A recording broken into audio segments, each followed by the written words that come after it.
When should you choose to follow, or when should you choose to ignore a trend as an up-and-coming fashion brand? Specifically, let's look at sportswear brands. Trends come and go, but capitalizing on the right trend can allow you to catch the right wave. How do you pick the right wave? Well, that's exactly what we're going to be discussing on today's episode. There are 5 key moments or times where you should actually follow the trend. And number 1 is when that trend actually aligns with your core brand identity. So let's look at Nike, for example, and specifically Nike's Flyknit technology. It's everywhere. It's in their shoes and it's in even some of their garments. This was a trend at the moment where Nike was trying to push more and more for sustainability and functional, lightweight materials. So here it actually made sense for Nike to hop on the trend of sustainability. So how do we know if a brand aligns with our core brand identity? We look at our core values and we ask ourselves, does the visual impact, does the functional impact, the consumer impact of that specific trend align with where we want to take the brand? So if our brand is much more aggressive, it's more performance focused, it's more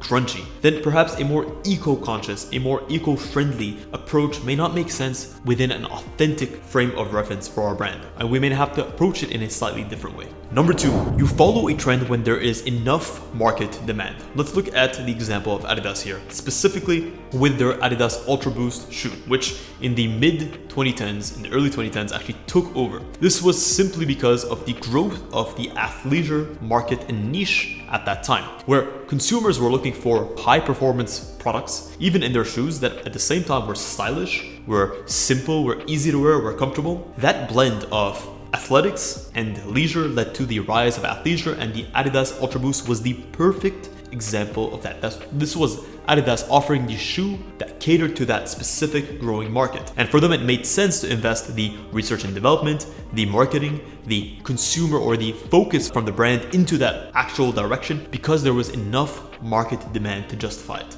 Number 3, you should follow a trend when it presents a unique opportunity to be innovative or to actually innovate and push your brand forward. A good example of this is Under Armour's Heat Gear fabrics, specifically fabrics that thermoregulate and adopt and adapt depending on how the external environment is operating or is reacting and how the consumer or the person who's wearing the garment is actually performing. So these fabrics actually at the time were an emerging innovation within the fabric space and what we call smart or functional fabrics. Fabrics that react to impetus or stimuli and then change in terms of their characteristics. These types of fabrics are and were an innovative part of how consumers were expecting brands to operate. And Under Armour saw this as an opportunity to say, let me push my brand forward and let me invest in the R&D in order to create this heat gear fabric to further cement myself as a performance focused and oriented brand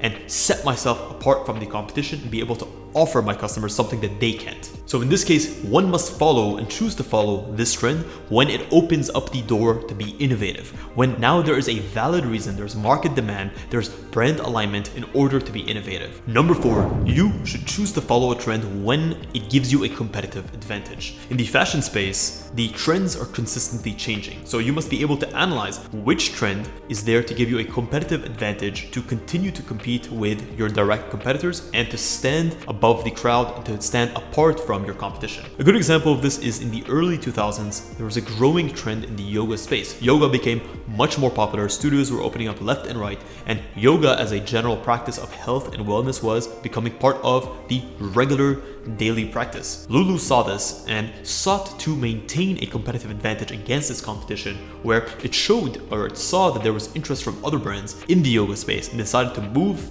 in and create products that actually cater towards the yoga space in order to maintain and to accelerate that competitive advantage. Number 5, you can choose to follow a trend when they represent a short-term collection or a temporary collection. Temporary collections or short-term collections give you unique opportunities to explore and to expand your capabilities, but without sacrificing your core consumer and your core values. A great example of this is Puma and their various collaborations with different designers, with different artists, with different celebrities. A good example of this is specifically the Fenty collection by Rihanna that actually launched to major success. And they're able to do this by using the Fenty collections as limited edition drops, very limited, smaller capsules that didn't actually detract from the core focus and the core direction of Puma. So at any point in the time or any point in the future, if they noticed that the waves or the trend was turning against them, they could simply phase out these smaller collections without sacrificing or having sacrificed their core consumer base and actually ostracizing them.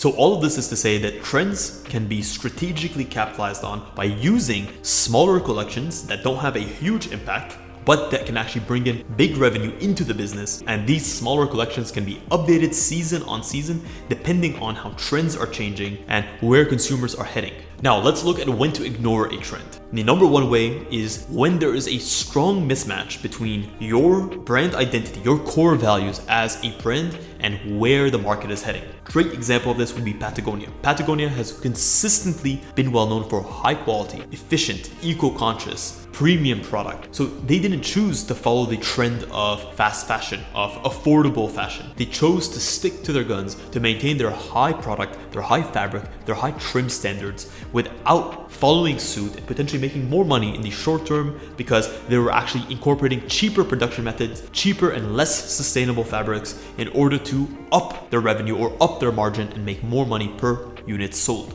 So you should choose to ignore a trend when it completely goes against your brand aesthetic and your brand philosophy. If you're a brand that's focused on minimalistic sportswear, then adopting a more maximalistic, graphic heavy approach may be disingenuous and may actually serve to ostracize you from your core consumer. Number two is be wary of trends that have a short life cycle, especially the time you've heard of it, and by the time you've analyzed and recognized that this is a trend, more likely than not that trend has already finished. An example of this would be Reebok and their zigzag soles. That was essentially them following suit on all these chunky, large, very visually kind of stimulating soles that they had and that other consumers and other competitors had at the time. The issue with those soles is, number one, they were very impractical. They're more expensive to produce and they didn't necessarily add functionality or performance into shoes. And most people, when they look at shoes, want their shoes to perform, to be comfortable, and sure, they want them to be sleek, they want them to be stylish. By the time Reebok had entered the market with their unique version of those kinds of soles, the market had already shifted, had already moved towards something more sustainable, more practical.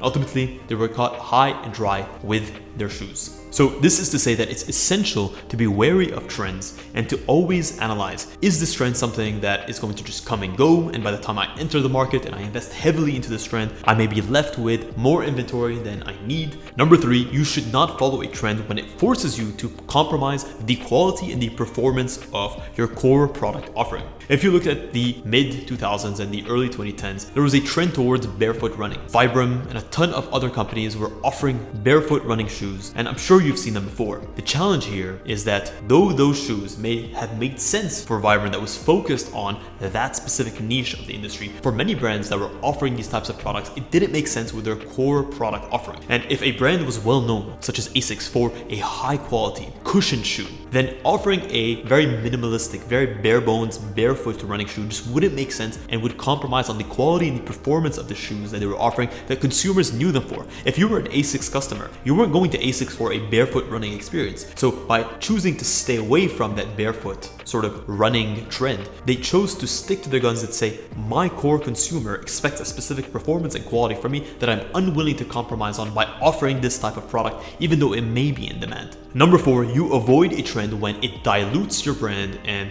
it creates a lack of differentiation from your brand competitors. If you look at a lot of sportswear shoes, specifically Nike, Adidas, they all have collaborations with high-end designers and they bring out these very luxurious premium shoes. And sure, those may be great for their bottom line, but sometimes it may not make sense for your unique selling point. If you look like every other brand on the market and you follow every single trend that every other brand follows on the market, then how do you set yourself apart? Last but not least, do not follow a trend when it forces you to overextend yourself and to invest resources into areas that are not your core competencies. If you look at Nike, specifically the trend of wearable sports technology, right? We're talking about Fitbits, we're talking about Nike's specific fuel band that they actually came out with and they discontinued after a specific period of time. Nike severely underestimated how much resources would be required in order to invest into a product like this. Ultimately, following and not following trends is a balancing act. Does this trend align with where I want to take my brand? Is this trend worth pursuing? Am I going to overextend myself? What are my competition doing? Where is the market heading in 12 to 24 months?